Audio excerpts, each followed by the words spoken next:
ফকির যদি ভিক্ষা চাওয়ার সময় একটি কথা বলে ফেলে, এই কথাটা বলার সঙ্গে সঙ্গে আপনি ফকিরকে কখনোই খালি হাতে ফেরত দিবেন না। যদি তারা ভিক্ষা চাওয়ার সময় কথাটা কোনোভাবে বলে ফেলে, আপনি তাকে অবশ্যই কিছু দিবেন যদি আপনার সামর্থ্য থাকে।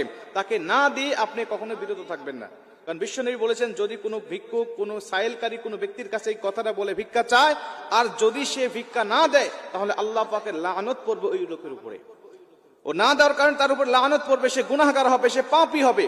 এজন্য এই বিষয়টা আমাকে জানতে হবে। কারণ আমরা রাস্তাঘাটে বের হলেই আমাদের পাশে, আশেপাশে, চতুর্দিকে কিন্তু ফকির মিসকিন সব সময় আমাদের পাশে আসে, আমাদের কাছে ডাকে এবং আমাদের কাছে চায়। আমাদের কাছে চাওয়ার সময় এই কথাটা অনেক ফকির আমাদের কাছে বলে ফেলে।